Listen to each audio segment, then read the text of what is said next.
उस बच्चे की तरह होती है जिसे उसकी मां कड़वी दवाई पिलाती है। बच्चे को वह दवाई बिल्कुल पसंद नहीं आती, लेकिन वह दवा ही उसकी बीमारी को खत्म करती है। ठीक वैसे ही जीवन के कठिन अनुभव हमें विकसित करते हैं, भले ही उस वक्त वह अनुभव कड़वा क्यों न लगे। वास्तव में हम उसी को सच मानकर जीते हैं जितना हमारी समझ है और जितना हमें दिखाया या बताया गया है। लेकिन सच्चाई तब तक पूरी तरह समझ में नहीं आती जब तक हम खुद उस दुख से नहीं गुजरते।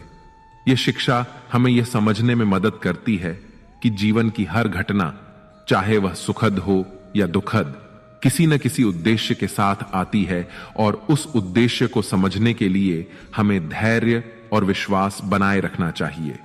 श्रीमद् भगवत, जो आपके साथ अधर्म करे, पाप करे, गलत करे, उसे दंड जरूर देना चाहिए। किसी के अत्याचार को सहन नहीं करना चाहिए। अगर आप उसे सहते हैं तो वह आपके साथ और गलत करता रहेगा। अगर आप उसे सहते हैं तो उसके पाप में आप भी भागीदार हो जाएंगे। महाभारत का युद्ध शुरू होने से पहले अर्जुन श्री कृष्ण से कहने लगे कि जिनसे मैं युद्ध करने जा रहा हूं, ये सब मेरे भाई हैं, मेरे गुरुजन हैं। मैं इनके सामने कैसे हराऊं, इनको कैसे मारूं?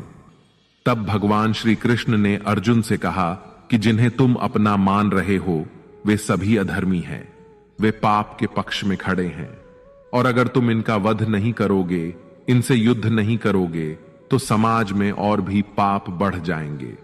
क्योंकि जब कोई ऐसे पापियों को नहीं रोकता है तो ये और भी ज्यादा पाप करते हैं। ऐसे ही जब आपके साथ कोई गलत करता है, आपको चोट पहुंचाता है, दुख पहुंचाता है, और वही आप चुपचाप रहते हैं, तो उससे सामने वाले का मनोबल और बढ़ जाता है। वह आपको कमजोर समझने लगता है और आपके साथ गलत करने को वह अपना हक समझने लगता है। लेकिन जब आप उसके गलत व्यवहार को, उसके अधर्म को रोक लेते हैं, उसका विरोध करते हैं, तब वह अपनी सीमा में रहना सीख जाता है। और यह कलयुग है। अगर इस जमाने में आपको खुश रहना है तो आपको अपनी रक्षा खुद ही करनी होगी। कोई आपके साथ गलत करे तो उसको कभी नहीं सहना चाहिए, बल्कि उसका सामना करना चाहिए।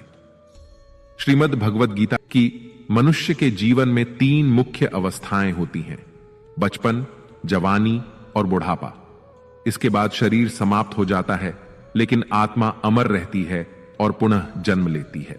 जब तक मनुष्य अपने मन की इच्छाओं और वासनाओं से मुक्त नहीं हो जाता, तब तक आत्मा को मोक्ष नहीं मिलता और उसका पुनर्जन्म होता रहता है। जीवन में इच्छाएं और वासना जितनी अधिक होंगी, खुशियां उतनी ही कम होती जाएंगी। यदि आप जीवन में खुश नहीं हैं, तो इसका कारण आपकी मन में भरी इच्छाएं और वासनाएं हैं। इंसान तभी सच्ची खुशी पा सकता है जब वह अपनी इच्छाओं को नियंत्रित करना सीख लेता है। इसे एक सरल गणितीय उदाहरण से समझा जा सकता है। मान लीजिए कि आपके जीवन में 100 खुशियां हैं और 10 इच्छाएं हैं, तो आपकी खुशी 90% रह जाती है। अगर आपकी 50 इच्छाएं हैं तो आपकी खुशियां आधी हो जाती हैं, और अगर आपकी 100 इच्छाएं हैं तो आपकी खुशी 0 हो जाती है। जब इच्छाओं की संख्या 100 से भी अधिक हो जाती है तो आपकी खुशी नकारात्मक हो जाती है, यानी आपकी खुशियां दुख में बदलने लगती हैं। इस शिक्षा का सार यही है कि जितनी आप अपनी इच्छाओं को कम करेंगे, उतनी ही आपकी खुशियां बढ़ेंगी, और अगर आप अपनी इच्छाओं को बढ़ाते रहेंगे तो दुख अपने आप आपके जीवन में प्रवेश कर जाएगा। इसलिए खुश रहना है तो इच्छाओं को कम करना सीखिए और अपने मन को नियंत्रित करके सच्ची संतोष प्राप्त कीजिए। श्रीमद् भगवत गीता की जिंदगी में धोखा अपने ही देते हैं, क्योंकि उनको आपकी कमजोरियों का पता होता है। बाहर वाला आपको धोखा नहीं दे सकता, क्योंकि उसको आपके बारे में पता ही नहीं है कि आपको चोट कहां पहुंचानी है। लेकिन जो आपका अपना है, आपका खास है, उसे बहुत गहराइयों से पता होता है कि आपकी कमजोरी क्या है। ऐसा क्या करें जिससे इसको दर्द पहुंचाया जा सके, जिससे इसको हम नीचा दिखा सकते हैं, इसको चोट पहुंचा सकते हैं। यह कलयुग है, इसमें बाहर वालों से नहीं, जो हमारे अपने हैं ना, उनसे ही सावधान रहना होता है। महाभारत का युद्ध दो अलग अलग राज्यों में नहीं हुआ था, बल्कि एक ही परिवार के भाइयों में हुआ था। सभी आपस में एक ही वंश के लोग थे। कितनी बार दुर्योधन ने जहर देकर भीम को मारना चाहा। ना जाने कितनी बार दुर्योधन ने पांडवों को जान से मारने की कोशिश की। वह उनका कोई पराया नहीं था, बल्कि उनका भाई ही था।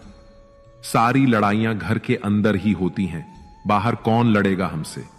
घर में ही सारे झगड़े होते हैं। तो आपको चोट सिर्फ वही लोग पहुंचा सकते हैं जो आपके अपने हैं। आपको धोखा सिर्फ वही लोग दे सकते हैं जो आपके अपने हैं।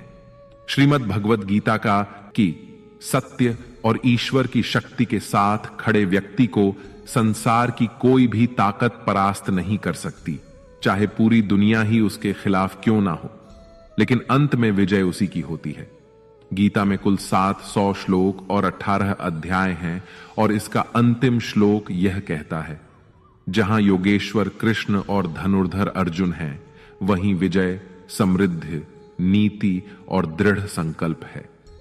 धृतराष्ट्र बार बार संजय से पूछते थे कि युद्ध में कौन जीत रहा है और कौन हार रहा है, क्योंकि उनका विश्वास था कि उनके पक्ष में भीष्म पितामह, गुरु द्रोणाचार्य और कर्ण जैसे महाबली खड़े हैं। उन्हें लगता था कि ऐसी शक्ति के साथ उनकी हार संभव नहीं है। लेकिन संजय ने उन्हें बताया कि जहां ईश्वर यानी श्री कृष्ण खड़े होते हैं, वहां शक्ति का अर्थ नहीं होता। सत्य और धर्म की जीत निश्चित होती है, चाहे किसी के पास कितनी भी शक्ति क्यों ना हो।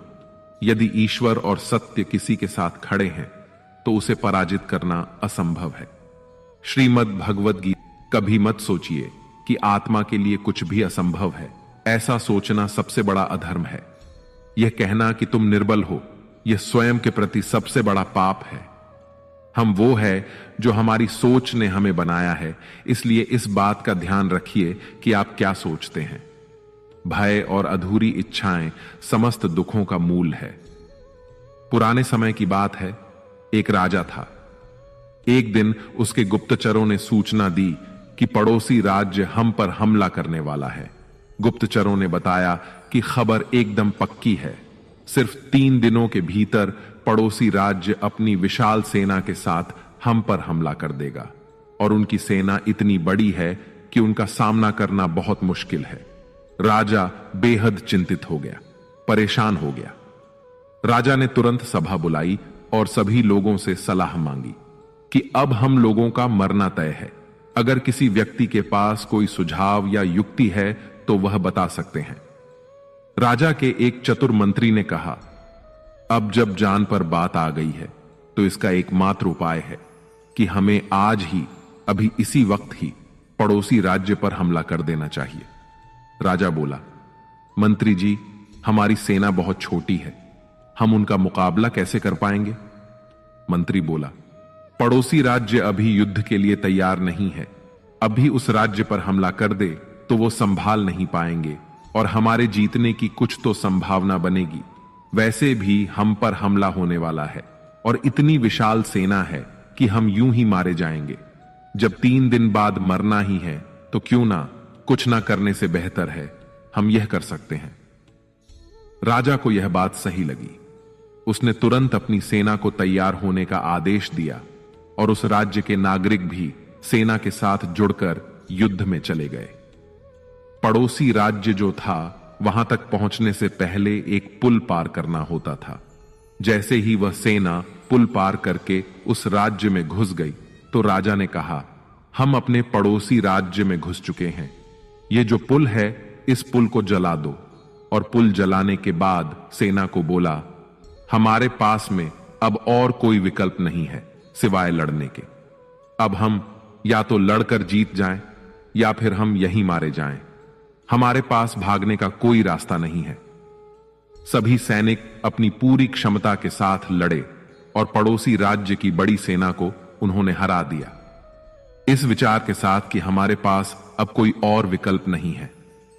इस कहानी से सीख मिलती है कि जब आपके पास में रास्ता सिर्फ एक होता है कि अगर यह नहीं किया तो मर जाएंगे, बर्बाद हो जाएंगे, तो संभावना बढ़ जाती है उसमें कामयाब होने की।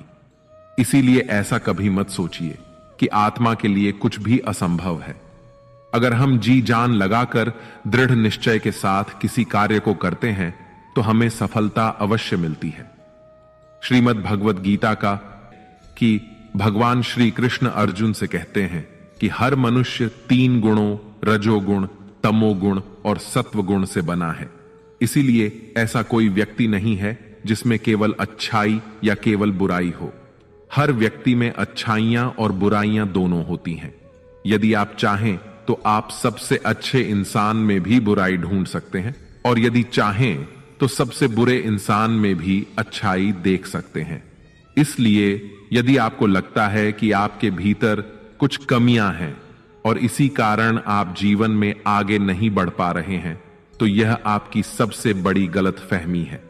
साथ ही लोगों की बातों पर ध्यान देने की जरूरत नहीं है, क्योंकि आजकल अधिकतर लोग ऐसे दृष्टिकोण से दूसरों को देखते हैं जहां उन्हें दूसरों की केवल बुराइयां नजर आती हैं और अपनी केवल अच्छाइयां। अगर कोई आपकी आलोचना करता है तो उसकी चिंता मत करें। जो चीजें आपके नियंत्रण में हैं, जिन्हें आप सुधार सकते हैं, उन पर काम करें और खुद को बेहतर इंसान बनाएं। लेकिन जो चीजें प्राकृतिक रूप से आपके वश में नहीं हैं, उनके बारे में चिंता करके दुखी होने का कोई लाभ नहीं है। यह शिक्षा हमें आत्मसंवर्धन की प्रेरणा देती है।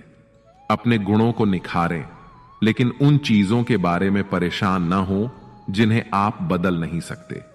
अपनी कमजोरियों को स्वीकार करके ही आप एक मजबूत और सशक्त व्यक्ति बन सकते हैं। श्रीमद् भगवत की वो इंसान जिंदगी में सफल माना जाएगा जो अंदर से हमेशा खुश रहता है। बाहर से तो सभी खुश दिखाई देते हैं, लेकिन अंदर से इंसान अशांति से भरा रहता है। बहुत पैसा कमा लिया, कामयाबी हासिल कर ली, लेकिन वह कामयाबी असली नहीं। असली कामयाबी तब मानी जाएगी जब आपका मन खुश रहता है। खुशी प्राप्त करने के लिए हम पूरा जीवन भौतिक संसाधनों को जुटाने में लगे रहते हैं। धन, गाड़ी, बंगला इत्यादि प्राप्त करने की दौड़ में लगे रहते हैं कि इन्हें प्राप्त करने से हमें खुशी मिलेगी।